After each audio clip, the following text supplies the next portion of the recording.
Well, hello, ladies and gents. Robert Sykes, KetoSavage.com, coming at you with a week 3 update on the Keto Bulk series. So, a couple things to dive into. Let's start with the nutrition. So, let's start with the training. Let's start with training. So, I got my dashboard pulled up here on my workout app, and I kind of want to just go over some of the metrics. As is true with the building phase, the primary goal is to ensure that I'm getting stronger week after week, to increase hypertrophy, to build more lean tissue, and to just obviously build more mass in the right regions.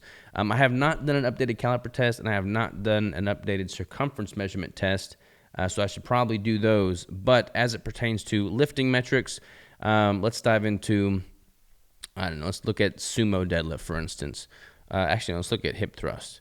So what I'm trying to do with actually tracking my workouts, which is something I've not normally done. I've always just trained intuitively, but something I'm trying to do now with tracking my workouts is just simply ensure that I am increasing, volume, weight, some performance markers, so that I can ensure that I am implementing progressive overload and getting stronger with, time. So here is my stats on hip thrust, for instance. You can see I started using this app in January. And it's got it broken down by performance here and volume. So I've been kind of playing around with a few different training modalities, some focusing more so on top end weight. So this performance graph is going to be looking at the top end weights, like 585, for instance, here. And then this is more just the total volume. So not sure what happened with this super low volume day. But generally speaking, what I want to be ensuring I'm seeing across the board on all lifting metrics is that this volume graph is ideally trending upward, and this performance graph is ideally trending upward as well. Now, there may be weeks where, based off of if I'm doing a deload week, if I'm training my programming some form or fashion, I may have a drop in volume, but I may have an increase in performance. So that being the case, if I decrease the total reps lifted, which is going to decrease total volume, but I may have fewer reps at a much heavier weight. So if I do notice a downtrend in volume, I should see a corresponding uptick in performance, as this is measuring that top heavy set.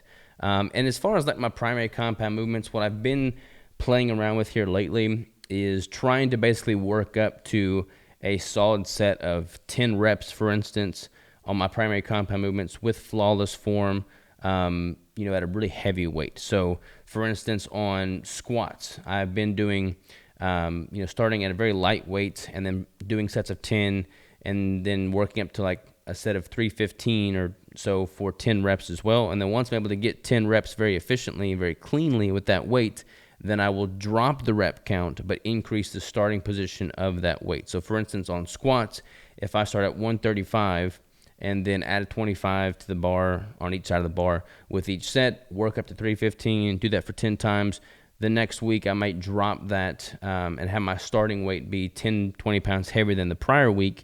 So maybe starting at 155 and only doing sets of 5 reps, but going up to 335. And then do that across the board for sets of 5. The next week, sets of 6. The next week, sets of 7. And so I'm able to get sets of 10 with that top set being 335. And then once I do that, I would simply increase the starting weight again, drop the rep count, and then proceed as I did the prior weeks. So that's kind of what I'm structuring my primary compound movements like, and I'm just going to be monitoring that via these graphs here to make sure that everything is trending in the right direction.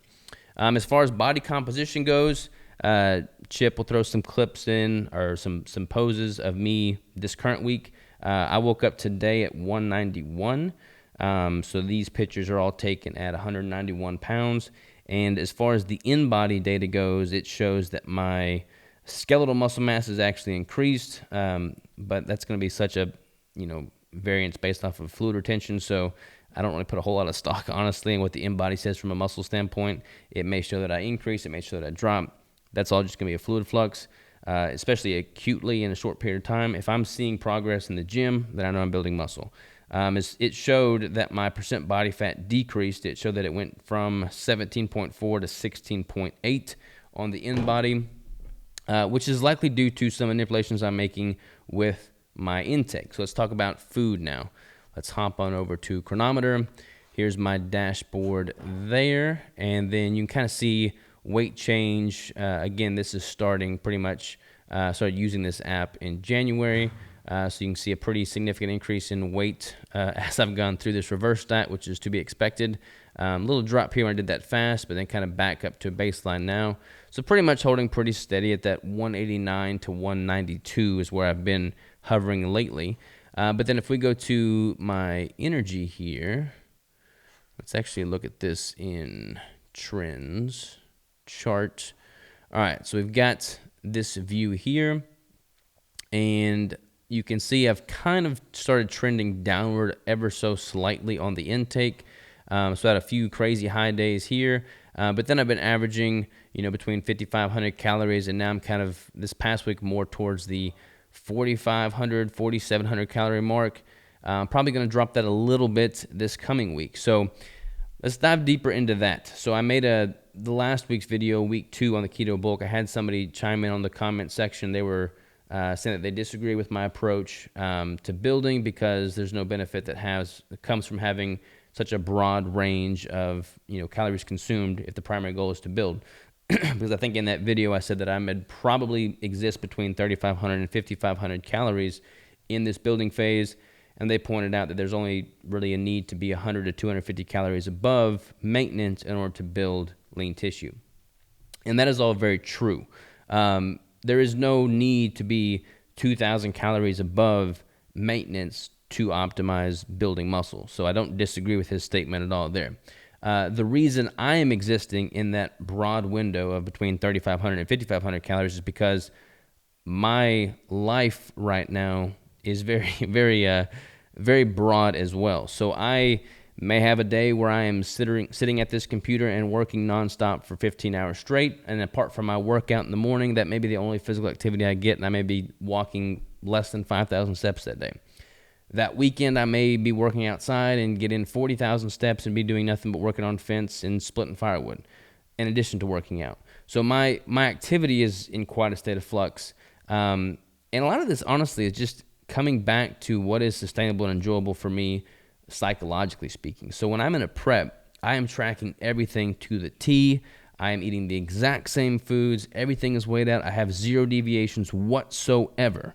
And that is the case for the entirety of my prep. Like, no questions asked. There's a switch that is flipped, and I am freaking all in, full stop. When I'm in the building phase, I like to allow myself more flexibility and grace because it makes it that much easier for me to get that degree of dialed in when I'm in a prep. If I tried to be that, consistent and dialed in year round, I probably would slip up, and I don't want to slip up, especially when I'm in a prep. I want to give the building phase all its due diligence and not cut corners, but I don't want to be so, rigid in my approach that it's not fun. Like, I still want it to be fun. And because I'm doing so many different things, because my lifestyle is less consistent in a building phase as it is during a prep, I allow myself a broader window of consumption to make it more sustainable, more enjoyable. I don't want to be fixated on food and just thinking about food all the time. I've got too much other stuff going on to be fixated on food. And I can eat a lot of food. Like, my appetite is such that I can consume 6,000 calories, no problem, and still be hungry for more. I don't want to be, monitoring my intake and my weight to the point that if I am anywhere outside of that 100, 250 calories above maintenance, that I'm just fixating on. Like, that's not how I want to live in my building phase. I want to operate within a healthy range that I know is going to be putting me in a surplus, be providing me the food and building blocks necessary to add more tissue, and also take my food fixation mind off of food, and then just allow myself to live more, liberally in the building phase. There is no benefit to going into a deficit while I'm in a building phase, apart from those strategic extended fasts every quarter or so that I talked about prior, but I'm not really doing those for compositional changes. Those are more just so for metabolic health. So when it comes to operating in this range of 3,500 to 5,500 calories, that is likely where I will be throughout the majority of my building phase, which will take the course of the next 4 to 5 years. So that's probably where I'm going to be at from a calorie consumption standpoint. And for me, I think there is a ton of benefit metabolically speaking by having those really aggressive high days followed by much less aggressive days. Like, I have done a very rigid building phase before in which I was monitoring everything and only 100 to 250 calories above. And yeah, that works, but it's like, it's not as optimal for me psychologically speaking. And I don't feel like it's beneficial from a metabolic standpoint. I think in nature, from an evolutionary standpoint, we had periods of fasting and periods of feasting. And I want to kind of emulate that to some degree with this building phase, not necessarily going into a, deficit necessarily, but kind of flexing that metabolic range of, right around maintenance to significantly above maintenance, and then areas in between. Yes, if you were consistently consuming 2,000 calories above maintenance, then you're going to build fat. That's not going to expedite your ability to build muscle, so don't do that. But if your caloric expenditure is in a massive state of flux, as mine is throughout this building phase, if it's more enjoyable for me to be in that flux between, eating some days right around just above maintenance to, quite a bit above maintenance, I'm fine with that. And as long as I'm monitoring my compositional changes and my strength markers, and I'm seeing that my health is improving, my lifting metrics are improving, my composition is staying within a healthy range of where I ideally want to be in a building phase, and I'm in a healthy relationship with food and not fixating it all the time, then I'm totally fine operating at a much broader window in that 3,500 to 5,500 calorie range. So I've spent the past several weeks on the higher end of that spectrum. Now I'm going to spend the next little bit on the lower end of that spectrum. So going forward, this week, next week, may be closer to that 3,500 calorie mark, just to see how my body responds to that, see how my performance is affected, see how my composition is affected, all that good stuff. See how much sleep is affected. I just want to kind of get that dialed in. So that's what I'm going to do going forward. At the end of the day, I started the last prep at 3,000 calories. So in theory, everything above that is significantly better than where I was at the onset of the last prep. So I'm totally fine, playing around with things and figuring out how my body responds and what changes I'm noticing. So that's kind of my take on, operating within such a broad caloric window. Some of it is physiological, some of it is psychological, some of it is just personal preference. So that's kind of why I'm doing that. So kind of a long-winded answer to that comment, but hopefully that sheds some light and some clarity there. Hope y'all enjoyed the video, and we will see you next week for week 4.